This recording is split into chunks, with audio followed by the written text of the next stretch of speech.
Good morning, Jack. Good morning, Bob. Last time we spoke, we discussed the president's decision to deploy the National Guard and the military to Los Angeles. Let's now talk about the Middle East and talk about some decisions that the administration is facing, actions that it's already taken, statements the president's already made. So why don't we begin with a timeline to this point, and then we'll talk about the law and the politics. Great. So I think these facts I'm about to recount are well known, so I'll be brief. Israel began its attack on Iran 5 days ago. On the day of the attack, Secretary of State Rubio said, I'm quoting, "We are not involved in the strikes against Iran, and our top priority is protecting American forces in the region." There was definitely a vibe of we're not involved in this offensive action. But that began to shift over the last 5 days, reportedly as things began to go better or obviously better for Israel in the conflict. At the beginning, the president himself was focused on the relationship between the attack and the nuclear deal with Iran that he was negotiating. But in the last couple of days, the president has begun to take more and more credit for what Israel is doing, saying a couple of times that America's great military equipment was involved. He said yesterday that we have complete and total control over the skies of Iran. He said that our patience is wearing thin with Iran's supreme leader, and he demanded, or at least sent uh, a social media tweet on Truth Social saying unconditional surrender. And then I think even more significantly, the vice president said yesterday that the president, quote, may decide he needs to take further action to end Iranian enrichment, and the decision ultimately belongs to the president. And then the last thing I'll say is that we do know that the United States has been actively helping Israel to defend itself from air, land, and sea.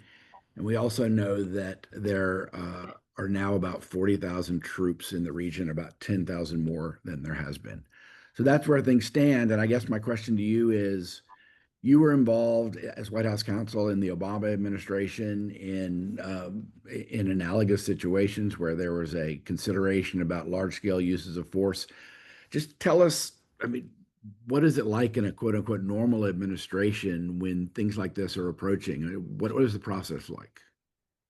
A lot of things are going on. The process, of course, will vary from administration to administration in some details, but by and large, there are a number of things that an administration has to cover. There are interagency consultations, preparations within the military, scenarios that are being sketched out and considered in a variety of contexts. Congress, to some extent, typically is going to get some word of what's going on. Certainly, members of Congress will be calling in and trying to determine where the administration may be going. The administration will be making strategic judgments about the consultation it wants to have with the leadership of the Congress, so that it is preparing for the most supportive possible congressional response to whatever scenarios it adopts. And that in turn relates to their wanting to manage public opinion. And of course, the White House counsel is involved, as are other lawyers and other agencies, on preparing legal justification for the implementation of any of the scenarios that are being considered. So a lot of moving parts. Let me just ask you, I have not seen any overt reporting on whether the administration has been in consultation with Congress. Is it conceivable? I take it would be inconceivable in an ordinary administration that there wouldn't be such consultations. Is it conceivable that the White House has not been in communication with Congress? To me, it would be inconceivable. Now, the level of communication and with whom is something different. Obviously, operational details are not going to be shared with the Congress. There's going to be a lot of skittishness about letting sensitive information out for fear of leaks from the Congress. But it wants to backstop its actions by making sure that at least its political allies, and in some cases, certainly where they can do it, building important relationships with the other side at the ranking member level, that becomes quite important to the administration down the road. It wants Congress to stand behind what it's doing. It wants to minimize the degree of partisan conflict. That may be difficult to do in this case, but it's something it would always want to try to do. And that in turn influences how it's going to manage public opinion. The public's going to respond better to a government that appears unified rather than American military action that appears to have prompted significant political divisions and disagreement. So you mentioned legal consultation. I'm going to briefly run through the law on this and then ask how you would think about the law in connection with advising your client, the president. I wrote a piece in 2023 that basically said that the Office of Legal Counsel opinions in support of the president's war powers had grown so broad and robust that I thought President Biden, who was president then, could basically take any step that he thought was plausibly warranted, and that the domestic law anyway would not stand in the way. And basically, the idea is that that the self-defense power, that the president's power over self-defense has grown just enormously. Let me just say as background, in the Constitution, it's Congress that's given the power to declare war, and Congress is given the power to basically regulate the military, and Congress, of course, appropriates for the military. The president is given in Article 2 the commander-in-chief power. And this is still debated, but it's clear at the outset in 1789 that a robust role for Congress in the use of force abroad was contemplated. The mechanisms are contested. We won't get into that. Over time, over 250 years, 240 years, the president's powers, as well known, have just grown enormously as a constitutional matter. And the self-defense idea has expanded from an idea of actually protecting the country from an incoming attack, to protecting U.S. persons and property abroad, to protecting U.S. interests abroad, to anticipatory self-defense, and also for an idea lately to an idea of collective or partner self-defense, i.e., defending Israel. So the justifications for self-defense have grown enormously. And it seems to me that under extant OLC opinions, it wouldn't be hard for the president to, if they were consulting OLC or if they cared about the law, to get an opinion saying that given these expansive self-defense justifications, it would be lawful under domestic law for the president to strike against the Iranian nuclear threat. So just taking that, and that's a very rough overview. There's a lot more details. But so if that's the case, how do you advise your client? I mean, how would you think about the legal issues and managing those here? The client, if you will, I mean, the president, that is to say, as president of the United States, in his official capacity, that's a point that always the White House counsel has to keep in mind, not advising him, for example, on the politics, but advising him on the institutional legal avenues available to him. The White House counsel receives questions about whether or not particular scenarios can be pursued, implemented as proposed, or need to be tweaked in some sense to comport with the available legal authorities. You put your finger on it. The White House counsel to this day, as we stand now in any administration, has a wide range of authorities that if an administration wishes to do it, it can invoke to do precisely what you suggest and more, to strike at Iranian nuclear facilities, nuclear reactor facilities, enrichment facilities, as you mentioned, but potentially more to aid Israel in the war on Iran. Now, administrations will vary in the degree to which they're going to want to claim unfettered presidential discretion under Article 2 and to use some of these broad authorities that you mentioned to defend the national interests, support regional stability, support allies. There have also been broad authorities claimed to use military force to achieve humanitarian objectives. The point I'm trying to make is that those authorities, if an administration is inclined to invoke them as a matter of its own politics, are clearly available. Now, some administrations, like the one I was associated with, was concerned to approach these questions with a little bit of care, although actions that it took were certainly controversial. But the bottom line is that over time, in a situation like this, White House counsels have been given the opportunity to make almost anything the president would want to do in these circumstances, and I want to emphasize almost anything, work. Yeah. So, I mean, I think that's right. I mean, I also want to mention there is an international law constraint that would need to be taken into account.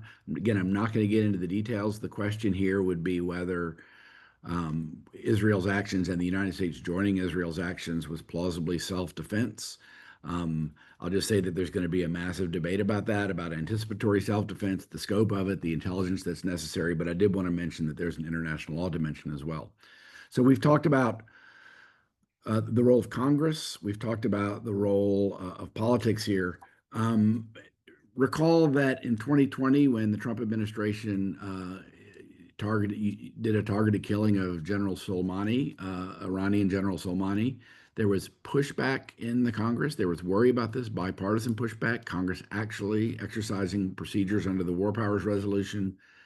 Um, Passed a law that basically said that the president, I'm paraphrasing, had to disengage from any conflict with Iran absent congressional authorization. President Trump vetoed that, showing how very difficult it is for Congress after the fact to control what presidents do. And thus far, in the last day or so, I think we've seen a Republican member of Congress propose something similar, and Senator Kaine, who is the leading champion of war powers constraint in the Senate, proposed something similar, but not a whole lot of robust pushback from Congress yet. So talk about that. I mean, what is Congress's role here? Where do things stand politically? This is a really critical point about Congress having the mechanism to put constraints on the president, but over time, and again, this has been true over many Congresses, just declining to do so. In part, Congress does not want to appear to diverge publicly with the president's judgment of the national interests in matters like this of extreme national importance involving troops overseas, danger to American interests. Those are matters that Congress, I wouldn't say entirely defers to the president on, but as a political matter, it tends to stand back in those circumstances. The president speaks to the nation and says this is what is required to defend the national interest overseas, and Congress tends to take a back seat to those declarations. That's not to say there isn't sniping from the opposition party, concern maybe even expressed on both sides about presidential declarations of authority, but for sure, I think it's fair to say to take a back seat.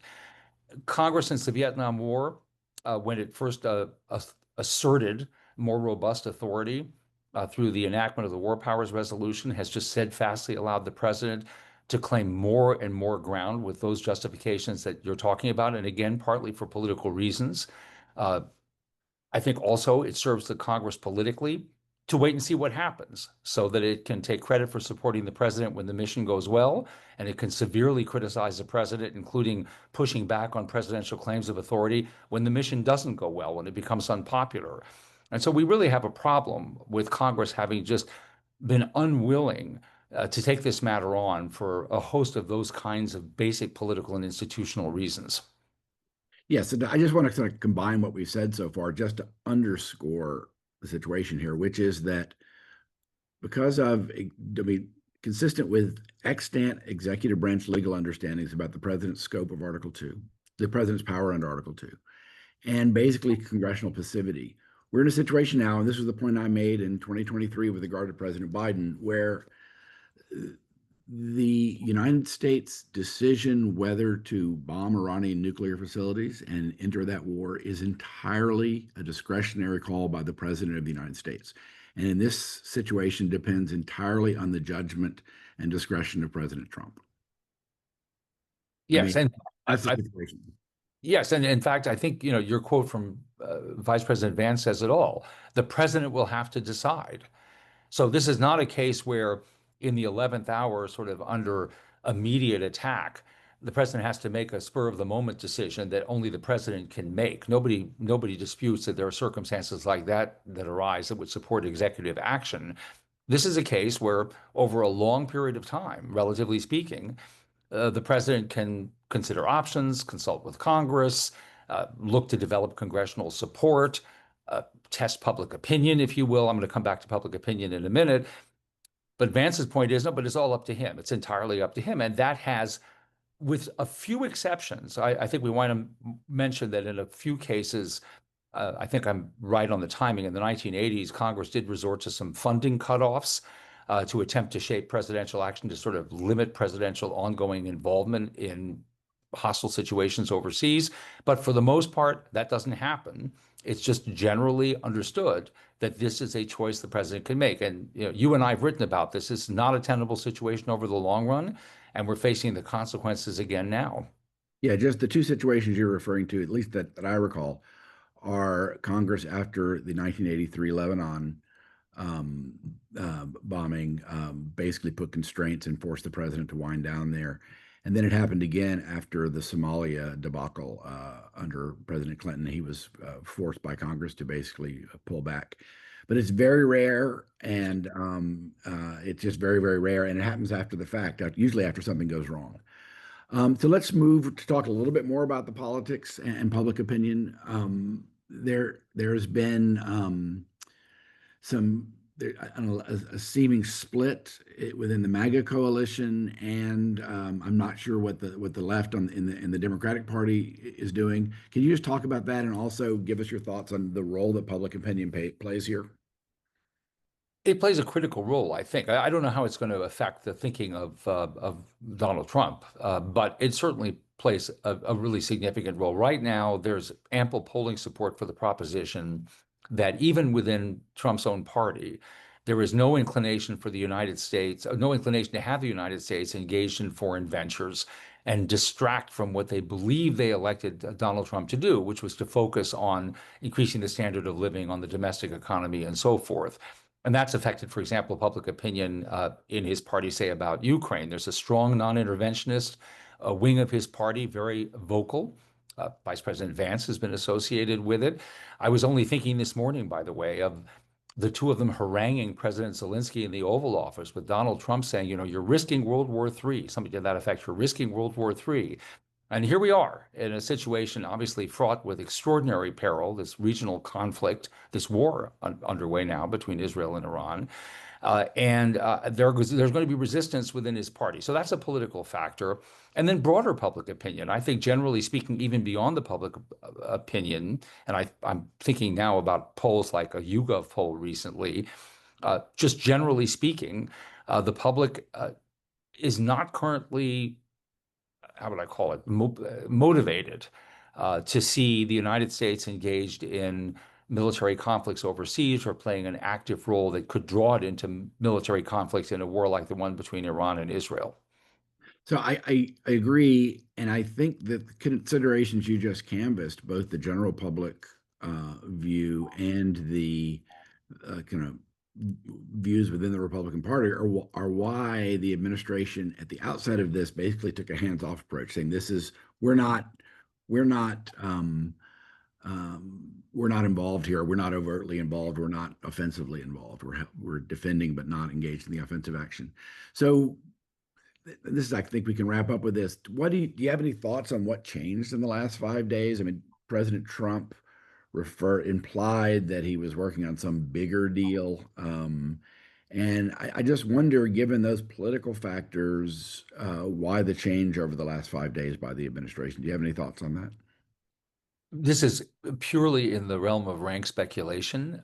I think that this is a president who anticipates that Israel may be on the winning side here and quickly with a dramatic show of force and extraordinary intelligence achievement. And he's thinking he may want to be on the winning side.